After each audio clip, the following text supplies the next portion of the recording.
എന്താമ്മേ, വരുൺ റെഡിയായി കഴിഞ്ഞില്ലേ? അത് ഞാനല്ലല്ലോ നോക്കുന്നത്, സൂര്യയാണ് അതിന്റെ ഇൻചാർജ്. ഓ, ഈ വിവാഹം നടക്കുന്നതില് ഏറ്റവും വലിയ സന്തോഷം അവന്.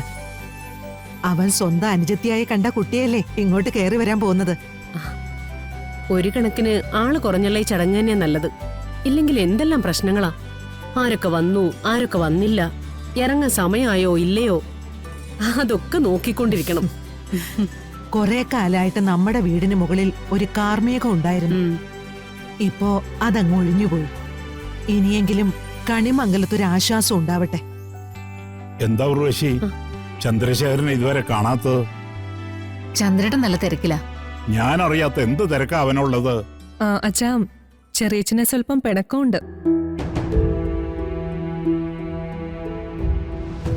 ചെറിയച്ഛൻ ഏർപ്പാടാക്കിയ വക്കീല് എല്ലാവരെയും ചതിച്ചു എന്നൊക്കെ ഒരു സംസാരം ഉണ്ടല്ലോ. അത് സത്യമല്ലേ?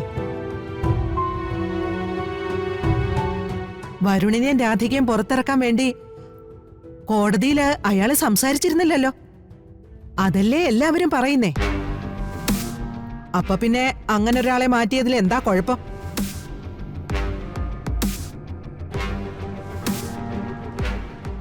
ചെറിയമ്മേ, വക്കീലിനെ മാറ്റിയ കാര്യത്തിലും പുതിയ വക്കീലിനെ വെച്ച വിഷയത്തിലൊക്കെ ചെറിയച്ചനോട് എനിക്ക് കുറച്ച് സംസാരിക്കാനുണ്ട്. എന്തായാലും ഇന്ന് നമ്മൾ മംഗളകരമായ ഒരു കാര്യത്തിന് പോകുന്നുണ്ട്, അത് വേണ്ട. വിട്ടേക്കേട്ടാ, ഇനിയെങ്കിലും നമ്മുടെ കുടുംബത്തിൽ എല്ലാവരും ചേർന്ന് ഒരു ഐക്യം ഉണ്ടാവണം. പരസ്പരം വേർതിരിഞ്ഞ് മത്സരിച്ച് സത്യം പറഞ്ഞാൽ നമ്മുടെ കുടുംബത്തിന്റെ ഘടന തന്നെ തെറ്റിപ്പോയി, അല്ലേ അച്ഛാ? ആ, എല്ലാറ്റിൻ്റെയും ഒരു അവസാനമായിട്ടാണ് വരുണിന്റെയും രാധികയുടെയും വിവാഹം ഞാൻ കാണുന്നത്.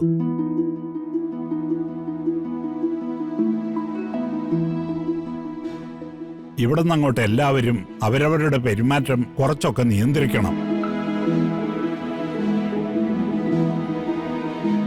പത്മിനി, ഏത് വീടിന്റെയും നടുത്തളത്തിലേക്ക് പ്രശ്നം എത്തുന്നത് അടുക്കളയിൽ നിന്നാണ്. അത് ശ്രദ്ധിക്കേണ്ടത് നിന്റെ ചുമതലയാണ്.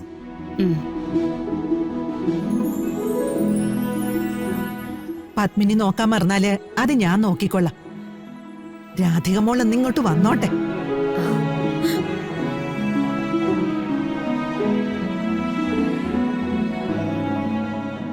ശരി ശരി, ഇന്നിപ്പോ അതിനെ ചൊല്ലി വേറൊരു സംസാരം വേണ്ട. നമുക്ക് ഇറങ്ങാൻ സമയമില്ലേ? ഇറങ്ങാം. എന്നാൽ ഇനി വൈകണ്ട. ആ വരുൺ, പൂജാമുറിയിൽ പോയി പ്രാർത്ഥിക്കുന്നില്ലേ? ശരി അച്ഛാ.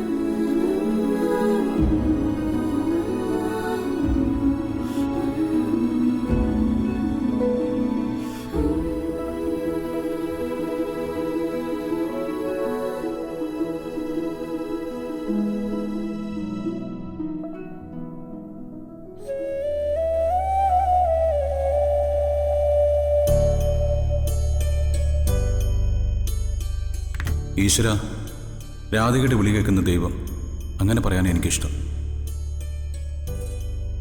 എന്നും എപ്പോഴും അവിടുത്തെ ഭക്തയായ രാധിക എന്നെക്കൊണ്ട് അയാൾക്ക് കൊടുക്കാവുന്ന സന്തോഷം മുഴുവൻ ഞാൻ അയാൾക്ക് കൊടുക്കും.